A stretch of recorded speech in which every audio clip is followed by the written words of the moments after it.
Hello, and welcome, once again, to Doomed, solo playthroughs through Arkham Horror, the card game with a focus on roleplay and storytelling. Today's episode is special. You're not watching this live on Twitch, you're watching this on YouTube, or some other video platform that I haven't discovered yet, that hasn't been invented yet, perhaps. I thought, for today's episode, we would try something a little different. In just a couple days' time, on Saturday, January the 7th, at 5 p.m. Eastern Time, on twitch.tv/bifftheboss, we are going to be starting a solo playthrough of Edge of the Earth, the official campaign as published by FFG, excuse me, a solo playthrough with Monterey Jack, the archaeologist, the roguish archaeologist. Now, the reason that we're having this little prelude episode is because the introduction for Edge of the Earth is notoriously quite long, and I don't want to have to read it all on stream, especially when I'm also going to be doing a whole stream full of playthroughs and story beats and moments and hopefully cool things happening. So I thought we'd get that done today. We might also shed some light on our journey through the campaign. It might shed some light on Monterey Jack's personality, and I'm really excited to explore it. So I think we're just going to jump in. For the purposes of this video, we'll get a bit of a sense of who Monterey Jack is, and then we'll read the prologue and the introduction to Edge of the Earth. Young Jack traveled the world with his father's archaeological expeditions. Now a globe-trotting treasure hunter and accomplished archaeologist in his own right, Monterey follows in his father's footsteps, securing the treasures of ancient civilizations and lost cultures. But after discovering a silver pendant with a familiar symbol on it, Monterey must explore his own past. Years ago, his father was found murdered, with the very same sigil carved in his forehead. The image has haunted Monterey's dreams ever since, but he's getting close. He won't stop until he solves the mystery of his father's murder, no matter what it takes. So this is a man who is driven by a personal vendetta. He wants to know what happened to his father. His father was murdered, sigil carved into his head. However, he's an archaeologist. He's also someone who is driven by the unknown, wanting to know more. Let's see how those play out here as we introduce Edge of the Earth.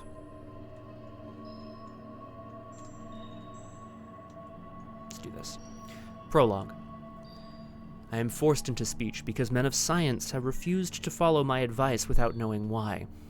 It is altogether against my will that I tell my reasons for opposing this contemplated invasion of the Antarctic, with its vast fossil hunt and its wholesale boring and melting of the ancient ice cap, and I am the more reluctant because my warning may be in vain. Doubt of the real facts, as I must reveal them, is inevitable. Yet if I suppressed what will seem extravagant and incredible, there would be nothing left. You understand now, yes? Why this expedition must be stopped? Professor William Dyer sits across from you at his office desk. A wealth of academic papers and scientific journals lies sprawled between you, including Dyer's own lengthy account of his journey to the Antarctic. Up until the publication of this revised report, the alleged truth, the university's last expedition to Antarctica yielded very little in the way of scientific discoveries.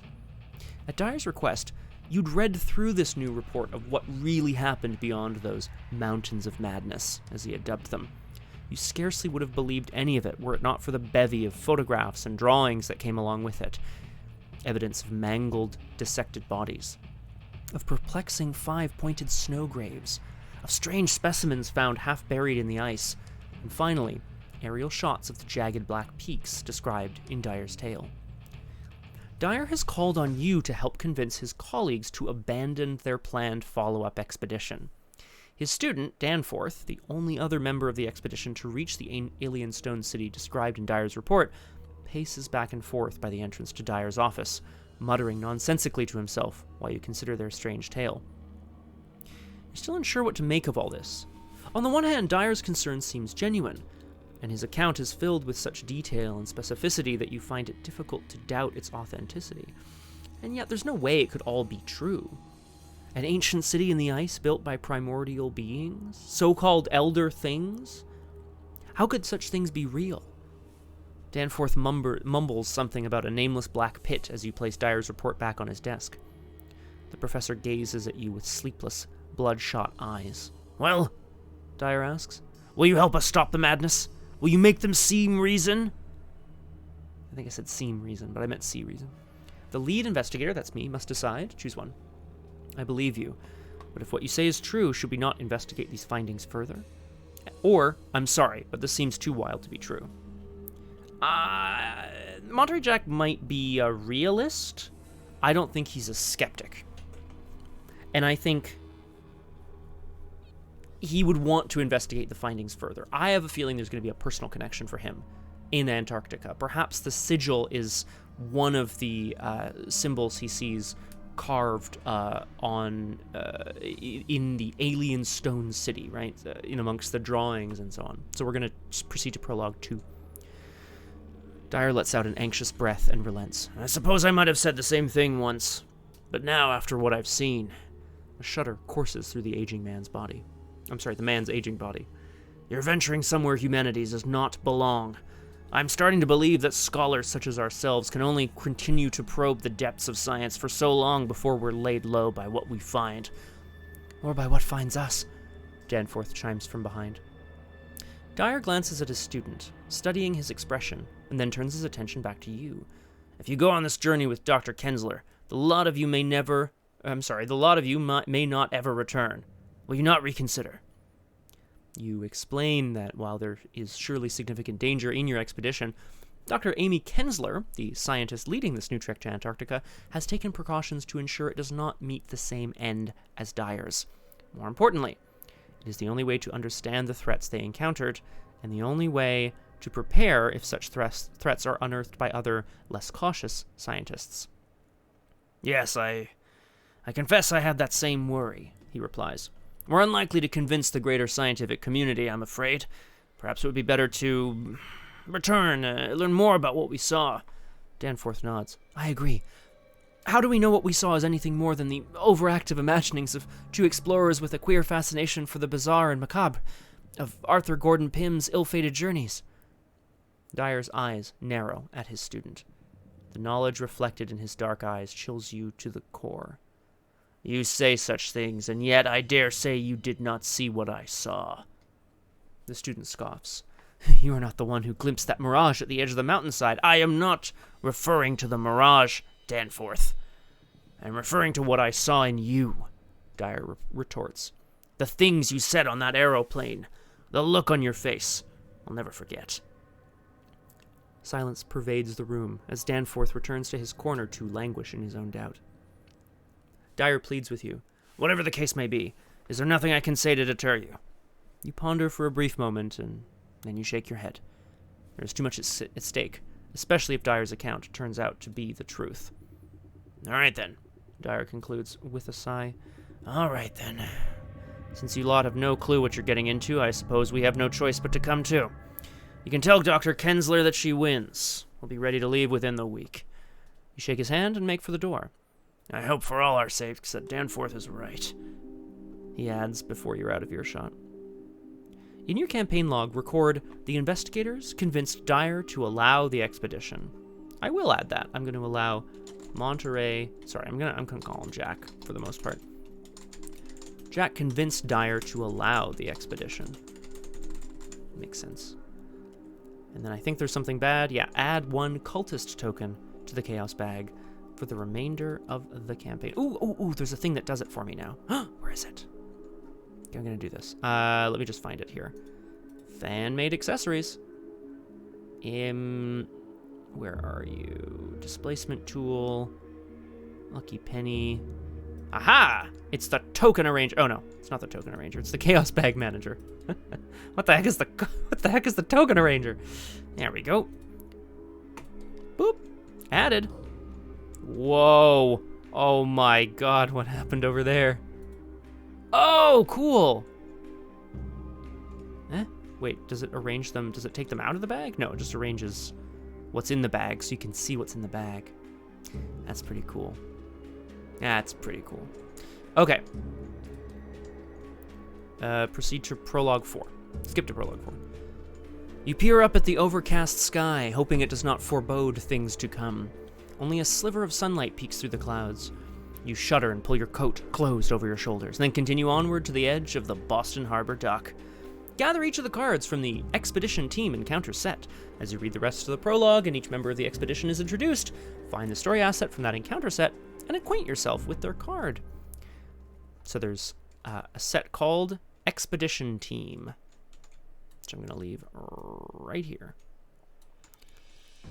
This is part of the reason I wanted to record this introduction. We're now going to get an introduction to each of the 9 members of the expedition team, which is a lot. It's important for the story and for the not the theme, but like it's important for the role playing of this that Monterey finds someone that he really identifies with. Who are going to be his companions, who is he going to mourn if they pass, and who is he going to try to save if he can. But I'm not doing all this on stream. I'm going to give a nice summary. Standing in front of the plankway leading up to the dock of the Theodosia is Dr. Amy Kensler. A professor of biology at Miskatonic University, the no-nonsense scientist has been a fixture of the university's sciences department for over a decade. I should pull the card out while I'm thinking about it. Amy Kensler. There she is. Without so much as peering up from her clipboard, she crosses off your name as you approach. Good of you to make it on time. Mr. Ellsworth here will take your luggage aboard. Oh, I will I? The man standing next to her replies with a chuckle. He offers you his hand in introduction, and you shake it. Roald Ellsworth, at your service. Everybody loves Roald. We'll come back to these two momentarily. Actually, we'll do this now. So Dr. Amy Kensler, the professor of biology, 2 health, 4 sanity. 2 health, 4 sanity. Oh, this is so fascinating. Do you not agree? She's a Miskatonic ally because she's from the university. She has 3 secrets. Spend a secret and exhaust Dr. Amy Kensler as an action to investigate with a base skill of 5. If you succeed, look at the top card of any investigator's deck or the encounter deck. You may discard that card. So she is the expedition leader, and she's peering into the unknown, trying to get a sense of it. Roald, on the other hand, the intrepid explorer. I've been all over the world. Please, just trust me. 4 health and 2 sanity. He's a partner who uses 5 supplies. Free trigger, during an investigator's turn, exhaust Roald Ellsworth, spend a supply, choose a treachery attached to any location. Treat that treachery's text box as if it were blank until the end of this turn.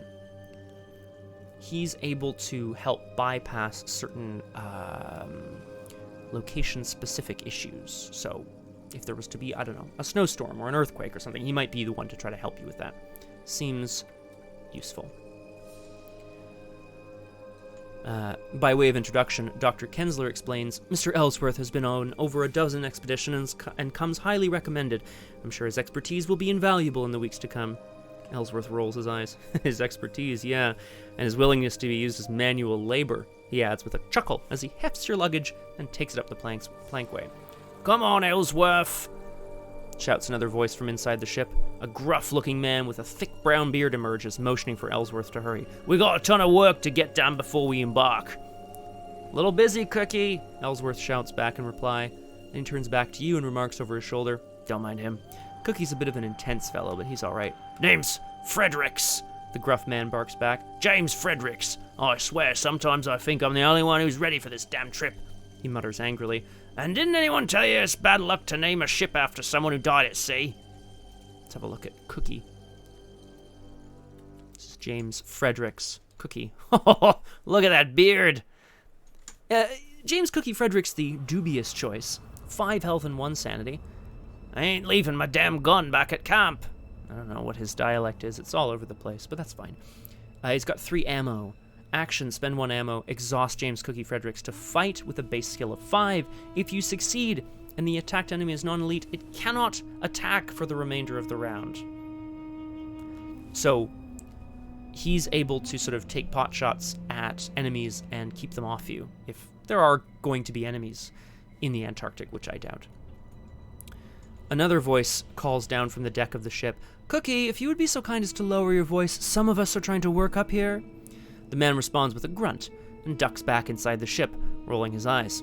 You crane your head upwards and see a young woman leaning over the railing of the ship's deck, her long brown hair tied in a thick ponytail that dangles around her neck. Hey, you made it, she calls out to you. Dr. Kensler was pretty excited that you're coming along. Looking forward to working with you. Without looking up from her clipboard, Dr. Kensler mumbles, Miss Takada Hiriko is our airplane mechanic. As with the previous expedition, we will be constructing our planes on site. No need to worry. She may be one of the youngest in her field, but she knows what she's doing. Let's look at Takada. This is an aeroplane mechanic. 3 health and 3 sanity. She's got a partner, uses 9 resources. Action, exhaust Takada, move up to 3 resources from Takada to your resource pool. This is an argument for resources not just being about money. They're about having what you need when you need it, right? It doesn't cost just money to do things in Arkham. So some, I would argue the favor events, for example, those are spend some money and get stuff done. But Takada has what you need when you need it. More of the crew begin to arrive one by one. The first is a man in his 30s with a wispy blonde beard and bright green eyes. Mr. Avery Claypool? Dr. Kensler introduces you to the man, and the two of you shake hands. Mr. Claypool is an associate of Mr. Ellsworth. He'll be serving as our guide in the Antarctic. Weather permitting. Claypool jokes. Honestly, we'll be lucky if we can even get off the ice shelf. I am confident with your skills we'll make it as far as Dyer and Lake did. Dyer and Lake. Name a better duo. Let's have a look at Avery Claypool. I'm actually going to move... We're going to do groups of 3, I think. Avery Claypool is the Antarctic guide. 3 health and 3 sanity. He's got a reaction ability. When an investigator at your location reveals a frost token during a skill test, exhaust Avery Claypool, spend a supply, cancel that token, and reveal a new one. Weather's turning foul again. I'd tell you to turn back, but I gather you would refuse, right? I like that they all have, like, artifacts and stuff that they're kind of holding on to. She's looking at something. He's got a statue. He's got something. So, he cancels frost tokens being chaos tokens that do frosty stuff. I like to imagine as the Antarctic guide, he can kind of predict when things are going to get bad. That is what I'm afraid of, Claypool mutters, walking briskly past Kensler and up the plankway. On his way up, he passes Ellsworth, and the two freeze, locking eyes. You could swear that the temperature lowers several degrees as the two brush by one another without a single word. They're usually on better terms, Dr. Kensler says under her breath, but recently fell into some issue or another. They'd better learn to live with their differences. They'll be unable to avoid one another for quite some time, after all. You watch as Claypool's gaze wanders back to Ellsworth for just a fraction of a second before he turns away angrily and enters the ship. The next to arrive is a woman with warm brown skin and weary eyes. Along with her luggage, she carries a rather large, bright red medical kit emblazoned with a white cross. She extends her hand, and you cannot help but notice the nervous tremble in Dr. Kensler's hand as she shakes it. Thank you for joining us on this voyage, Mala. No, Amy. Somebody has to keep you alive, she replies. There's a moment of awkward silence as Dr. Kensler glances up at the woman, then down at her feet, her cheeks tinged red. Right. Yeah, well then, she remarks and continues up the walkway. Dr. Kensler clears her throat once she's out of earshot. Dr. Mala Sinha is our physician, she explains. It took some convincing to get her to join us, so try not to abuse her expertise with inconsequential problems. Frostbite will be a very real concern, as will gangrene and hypothermia. Try to stay on her good side. You're unsure if Dr. Kensler is joking. Let's have a look at Dr. Mala Sinha, the daring physician. Want to survive this trip? Good. Then don't get on my bad side. 4 health and 2 sanity. Action, spend 1 supply, exhaust Dr. Mala Sinha, heal 2 damage from an investigator or another ally asset at your location. She's a doctor. She can heal you or other people. It's going to be a real, crew of people, which is fun. A man's voice pierces the sudden silence along with the clamor of a dog barking. On you! Damn it! On you! Don't run off like that! He shouts. That will be Mr. Ashevak, Dr. Kensler says, scratching another name from her list. Moments later, you watch as a large, gray-furred dog bounds towards you, its tongue hanging out of its mouth in excitement. You lean over and pet the dog, running your hand along her thick, long fur. The man finally catches up to the dog, huffing with effort. On you! Come on, I thought I trained you better than this, he says, catching his breath. Elia Ashevak is our dog handler, Dr. Kensler interjects. He is in charge of taking care of the 44 sledge dogs we are bringing with us, not to mention their feeding and training. One you hear makes 45, he corrects her before turning to shake your hand. Also, we'll be holed up in the ship for a while. Let's drop formalities. Just Elia is fine. He seems nice. Elia Ashavak is the dog handler. 3 health, 3 sanity. Spend 1 secret, exhaust Elia, evade. Attempt to evade with a base agility of 5. If you succeed, you may move to a connecting location. So, if dangers come in your way, he can hop you on his dog sled and get you out of there. As the man and his enormous dog board the ship, you ask Dr. Kensler if she received the letter you sent regarding Professor Dyer's concerns. I'm well aware of his report, Dr. Kensler replies, but as I have told him time and time again, I have no intention of ceasing or postponing this expedition. Just then, footsteps approach behind you, interrupting your conversation. Speak of the devil, Dr. Kensler mutters, looking up from her clipboard. You turn to find none other than Professor William Dyer and his student Danforth, each toting several bags of luggage. I'm glad you finally decided to join us, William. Let's have a look at these two. This is Professor William Dyer and Danforth. Professor William Dyer, the professor of geology, has 1 health and 5 sanity. He's a partner, uses 3 secrets. Action, spend a secret, exhaust Professor William Dyer, heal 2 horror from an investigator or another ally asset. Doubt of the real facts, as I must reveal them, is inevitable. Professor William Dyer has been here before, and he has seen some of the things that have permeated his consciousness and created the now infamous report that he submitted to Miskatonic University. His ability to withstand the horrors of this place must be legendary. Danforth, the brilliant student, Danforth was a great reader of bizarre material. He's a partner who uses 5 secrets, 2 health and 4 sanity. It says, after an investigator at your location resolves a Tekalili weakness, exhaust Danforth, spend a secret, that investigator draws 2 cards. We're not sure what a Tekalili weakness is, so I have nothing to say about this, other than cards in hand often represent ideas, planning, forethought, the ability to make decisions quickly. So he'll help you with that. Amy? William Dyer acknowledges. I'm not here because I believe in your mission statement. I'm here to make sure you and your companions don't get themselves killed. You have no idea what you're walking into. Then you'll have enough opportunity to educate us along the way. She turns to address young Danforth, who's staring up at the tanker ship with a pained expression. Danforth, I hope you understand you're under no obligation to come along on this expedition. After everything you went through... She trails off, her eyebrows raised in a worry atypical of her usually cold demeanor. I appreciate your concern, Dr. Kensler, but I'm looking forward to the opportunity to return to Antarctica. Need to be there again. She follows his gaze to the Theodosia, suspicious, like the rest of us, which bobs steadily up and down on the choppy Atlantic waters. Very well. We're still working to get all of our equipment on board. Mr. Ellsworth can help you find your rooms.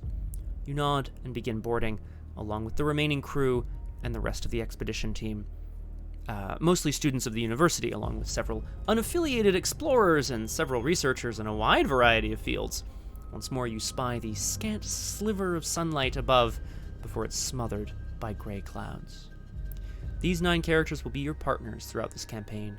Their various talents will be crucial in the scenarios to come. However, if you wish for this expedition to be successful, it is imperative that you keep them healthy and sane. In the expedition team section of the campaign log, you can view the status of each member of the expedition team. As they are injured or begin to question their sanity, update the campaign log accordingly. You'll be instructed when to do so. As each team member is killed or driven insane, cross them off this list one by one. When you're ready, proceed to scenario 1, Ice and Death, which is also quite long, but I think we're going to read on stream live here. So, this is our expedition team. Monterey Jack persuaded Professor Dyer to come along on this expedition. I think Jack is curious about what he might find. It's incredibly unlikely that there's any human civilization in the Antarctic. impossible, really. And yet, if Dyer is to be believed, there is some sort of civilization there, structures, buildings, really, some sort of designs. And I think that Jack saw in one of the drawings that same mysterious sigil. The same one on the necklace he retrieved, the same one carved into his father's forehead when he found him murdered. In terms of the various partners here, I think Jack is going to have a good relationship with... He'd have a good relationship with Alaya, because I think he likes dogs, and I think he likes the people who are going to get them places quickly. Takada Hiroko, same reason. She's going to get him up in the air and get him out of there. Although, it would be hard to understate how useful the archaeologist would find an explorer and a guide. I think the Roald Ellsworth and Avery Claypool are going to be his, not saving grace necessarily, but I think they're going to be the people that he's drawn most towards. And that brings us to where we will pick up on Saturday, January the 7th, with Ice and Death Part 1.